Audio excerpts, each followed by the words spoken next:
లో 3 పాయింట్లకు చెప్పండి నాకు. ఒకటి, ఎన్టీఆర్ భారతరత్న నిన్న తీర్మానం చేశారు, ప్రధానమంత్రి వారి ఆశయాలకు అనుగుణంగా ఎన్డీఏ పనిచేస్తుందన్నారు. ఈసారి అంటే నాకు అనిపిస్తోంది ఖచ్చితంగా ఈ దఫా ఆయనకి అది వచ్చి తీరుతుందేమో. ఒకటి చెప్పండి. రెండోది, తెలంగాణలో టీడీపీ ఎంట్రీ ఇవ్వబోతోందా? మూడోది, ఆపరేషన్ మిషన్ 2029. ఈ మూడింటి గురించి చెప్పండి క్లుప్తంగానే. సార్ దానికంటే ముందు ఫస్ట్ మన చలసాని గారు రేస్ చేసిన పాయింట్, చలసాని గారు ఒక 3-4 పాయింట్ ఉన్నాయి. ఒక్క జస్ట్ ఇప్పుడు సెక్యులర్ దీని గురించి మాట్లాడలేదు అన్నాడు.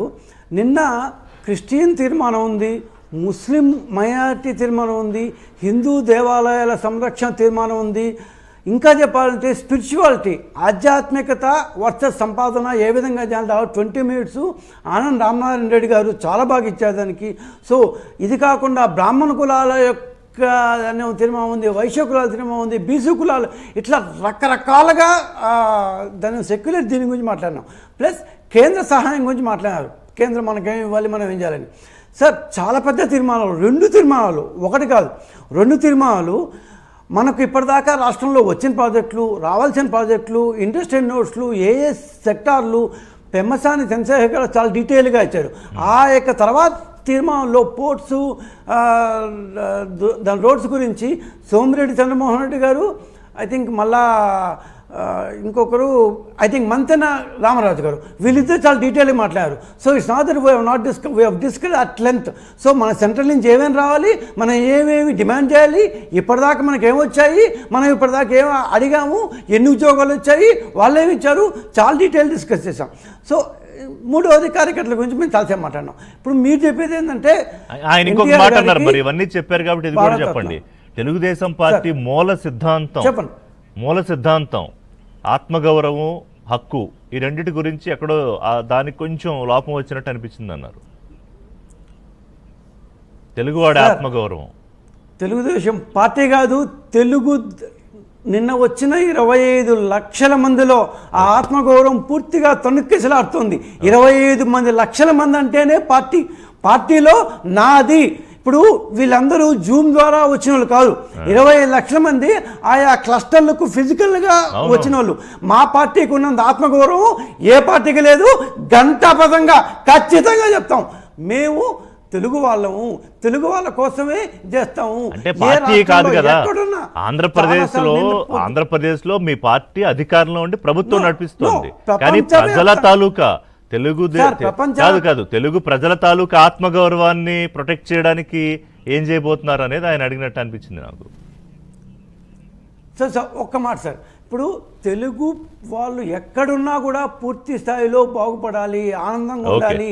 ప్రత్యేకించి ఆంధ్రప్రదేశ్ అయితే సో వీళ్ళకి ఏం చేయాలి, మనం ఏమేం చేయాలి, ఆత్మగౌరవం ఉండాలంటే ఖచ్చితంగా వాళ్ళ యొక్క బాగోగులు చూసుకోవాలి, వాళ్ళ సంపాదనలు చూసుకోవాలి, వాళ్ళకి కావాల్సిన సౌకర్యాలు కల్పించాలి. 2029 ఎన్నికల్లో తెలుగుదేశం పార్టీ తెలంగాణలో పోటీ చేయబోతోందా?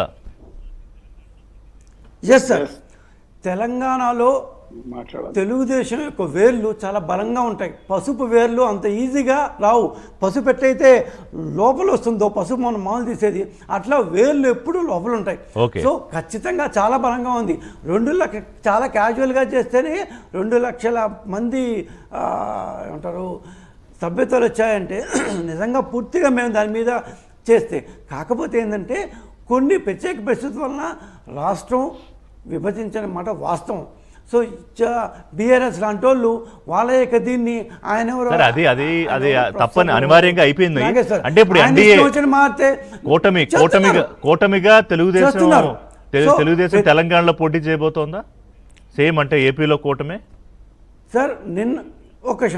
నిన్న పొద్దున సరే మొదటి రోజు లోకేష్ గారు చాలా స్పష్టంగా చెప్పారు, చంద్రబాబు గారు ఇంకా స్పష్టంగా చెప్పారు, రాబోయే రోజుల్లో తెలంగాణలో మేము పూర్తి స్థాయిలో మద్దతు ఇస్తాము, పూర్తి స్థాయిలో అక్కడ ఉన్న ఇష్యూని ఆకలింపు చేసుకొని ఏ విధంగా ముందుకు పోవాలో ఇప్పటికంటే మోర్ స్ట్రెంగ్తెన్డ్ వేలో పోతాము చాలా స్పష్టంగా చెప్పారు. సో ఆ పర్టికులర్ ఇది ఇంకా 3 సంవత్సరాలు ఉంది కాబట్టి ఏ విధంగా ఎన్ని పోటీ చేయాలి, ఎక్కడ పోటీ చేయాలి, ఎక్కడ పోటీ చేస్తే మనం మన యొక్క మెయిన్ అపోజిషన్ ఓడించగలము, ఇట్లాంటి ఇష్యూస్ని చూసుకోవాలి కదా. సో తెలంగాణలో మా పార్టీ ఉంటుంది, ఉండబోతుంది. వేళ్ళు చాలా బలంగా ఉన్నాయి. మమ్మల్ని ఎవరు అక్కడి నుంచి తొలగించలేరు. అది చాలా కష్టం, అప్సర్డ్ అది. సో మూడోది ఎన్టీఆర్ గారికి ఇది సార్, భారతరత్న ఎన్టీఆర్ గారికి ఇవ్వడం అంటే అది మా డిమాండే కాదు, అది మా నైతిక హక్కు కూడా. భారతరత్న అనేది ఎన్టీఆర్ గారికి ఇచ్చే గౌరవం కాదు. ఎన్టీఆర్ గారికి ఇవ్వడం ద్వారా భారతరత్నకి ఎంత గొప్ప చెప్తున్నాను. అంటే తెలుగు జాతికి గౌరవం దక్కినట్టు. వ్యక్తికి తెలుగు జాతికి ఇచ్చిన గౌరవం అది ఖచ్చితంగా. భారతరత్నకే నన్ను ఎన్టీఆర్ లాంటి వాళ్ళకి ఇచ్చారా అని భారతదేశమే మురిసిపోయేంత గొప్ప. ఈరోజు మాకు కూటమిలో బలం ఉంది. గతంలో మాకు కొన్ని పరిమితులు ఉండొచ్చు. కేంద్రంలో కూటమిలో మేము భాగస్వామి. క్రితం ఏడాది మీరు సరిగ్గా అడుగుతున్నారు లేదు, మీరు అడగడం లేటు. మీరు అడిగితే మోడీ గారు ఏదైనా ఇచ్చినట్టు ఉన్నాడు ఇప్పుడు. సో మీరు అడగడం ఎలా అడుగుతారు అనేది ఇంపార్టెంట్ అంతే. చలసాని గారు. ఎస్ సార్, ఇదే పాయింట్, 3 పాయింట్. కేంద్ర రాష్ట్ర సంబంధాలు ఎప్పుడు మేము గౌరవిస్తాము. సో నేను ఓన్లీ ఎన్టీఆర్ గారి గురించి, మిగతా అంశాల గురించి దాంట్లో ఏ రకమైన సందిగ్ధానికి తావులేదు. రైట్. చలసాని గారు. భారతరత్న విషయంలో